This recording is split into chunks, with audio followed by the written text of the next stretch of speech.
I grew up on a farm in South Dakota, grew up from very early ages, raising cattle and riding horses and being out on a tractor and understanding that if you don't take care of the farm, if you don't take care of the land, it doesn't take care of you. There's this interconnectedness that happens between man and land. Having said that, I also recognize that I have limitations in really understanding what that really means, especially when it comes to the land acknowledgements. So I'm wondering, I know I have a lot to learn from you on this, so I wonder if you could talk a bit more about the importance of the relationship that you have with the land, and not just the people who lived here, but the land itself, or not just the people who do live here, but the land that we live on, not just 10,000 years ago, but now. So I wonder if you could help me understand that more completely than what I do right now.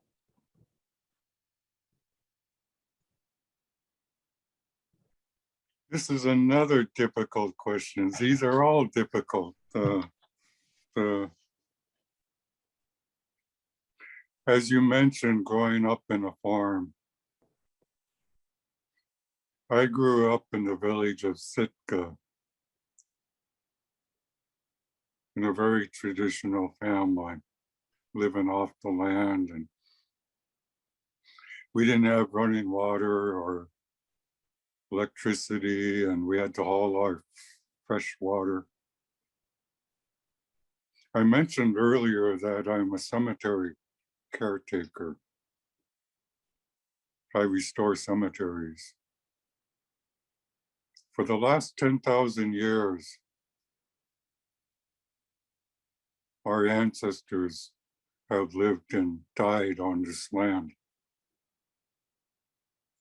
And our ancestors are in every tree, in every mountain, in the forest, everywhere, and even in the air. They're there. That's how long we've been here. And that we have that kind of connection with our ancestors. And I'm mentioning this because in American history, in the migration of Americans across this country, in all our major cities, they're built on top of our ancestors. And all of my ancestors ended up in the museums across this country. And we've been able to stop that from happening and bringing our ancestors home. And it's that kind of connection that we have with the land. And that, I guess you call it Anthropocene. We're coming into a time of Anthropocene. And the Indigenous voice is very important in that dialogue to save the earth. And land acknowledgement will allow the Indigenous voice to be respectfully heard. And that our ancestors are coming home. And the respect, dignity, and honor that we talk about, and taking our rightful place, and being kind to each other. as you are demonstrating to us. Thank you. And earlier I mentioned it's the little things, like our relationship is what's going to make the big change. So this dialogue we're having is so important. It's probably the most important thing that we're doing. So I take this seriously. So I'm very happy to make friendship with you. And that's what's going to make change. Thank you.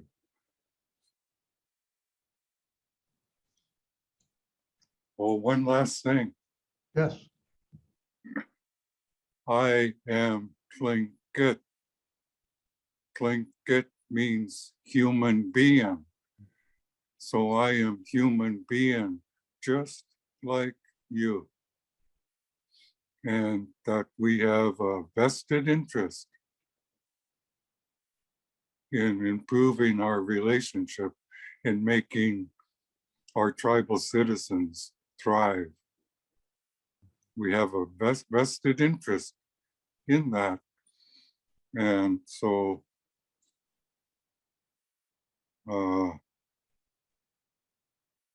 I guess what I'd like to close with is help us live in the time that we are living in. Help us thrive in the time we are living in. Help us be Tlingit in the time that we are living in. And we will step out of our what is referred to as indigent. And we will offer 1,000 times more to your curriculum. So that's what it means to me, sir. Thank you. Thank you, Bob. And the land is so vital, of course, to what we're talking about. And the land has provided opportunities to our people. You know, it's interesting. They're often labeled as disadvantaged people or these kinds of negative connotations. And yet we have a resilient culture that thrived in what other people consider a hostile environment, without electricity, without a lot of things that the modern present day devices we have now. But yet our people thrived because of the connection to the land, working with the land, and utilizing and developing intricate knowledge, scientific knowledge of the land. And a land acknowledgement is a tiny remembrance, acknowledgement of this, of that fact. And going forward, you know, people who have a connection to the land defend the land. You see that across the world. And it's important, of course, for our young people to maintain and continue and further that connection to the land, because kids grow up to be adults, and if they don't have a connection to the land, they might be less likely to defend it. Yeah, that's a great point, Fred. Thank you. I could go, and I don't have too much to add other than to support what both Bob and Fred have previously talked about. But a concept that was kind of built into my growth is that we are stewards of the land. We're not owners of the land. And so also the fact that I come Tlingit society, we're a collectivist culture, which means we all work together for the betterment of the entire community. And so you're bringing up a concept that has to do with the land, the waters, and our relationship to animals. And I know that it's very different in how I was raised versus perhaps you on a farm. And I don't want to go into too much detail about that, but I guess my belief system is that things are gifted to us. So we are on the tail end of deer season. And so if you were able to use all of your tags, it's not because you're a great hunter. It's because they allowed themselves to be gifted to you so you could then feed your family, your relatives, whomever. And so I think there's this concept of balance that's always been really important to me, and I apply that across different scenarios. But when we're looking at being stewards of the land, that's another one, is that we have to maintain balance with our neighbors, whether it's an animal neighbor or our neighbors across community. And something that doesn't necessarily come from my community directly, but seems to be able to go across different Native American cultures is the principle of 7 generations, which was kind of acknowledged within the Iroquois Constitution, but it's basically asserting that the decisions that you make today, whether it has to do with your food sources, the land, how you take care of those, it's going to affect 7 generations to come. So you want to make decisions that are sound, because we're always thinking not just of the next generation, but the next 7 generations. And so that's something that I implement on a daily basis when I'm thinking about things, not just in the short term, but the long term. And I think that that is just something that is kind of inherent and comes up when you're raised in this culture, is that those relationships are really special and they're cultivated and they're worked on. And that's why even a simple land acknowledgement is so important to recognize the people, but also the stewards of that land, and to acknowledge that they've taken such good care and shown so much respect to the land that it will continue to nourish us and be there for us and provide for us.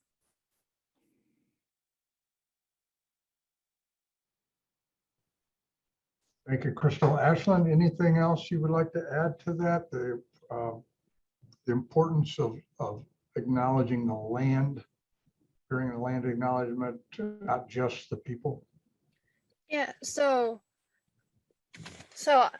acknowledging like the land acknowledgements, it's like what's been said already, but what I've learned in our cultures, we when we take something from the land, we'll thank it, and like when you take the berries, you thank it, and like basically with everything, when you get your cedar or when you hunt or all that, it's like these things are given to us, and we need to hold the respect and for the respect for it to be given to us. And it's a lot like what everyone else has said, but it's just you need to acknowledge these things, so because it's like understanding that you have these things because of the people before you and so on. All right, yeah, very good. You've given me some things to think about. And in another environment, we would have a dialogue. Unfortunately, this isn't it, because there's so much more I want to ask you. There's follow-up questions, but I'll do that after we've stopped recording this and over coffee, perhaps downtown in one of our restaurants.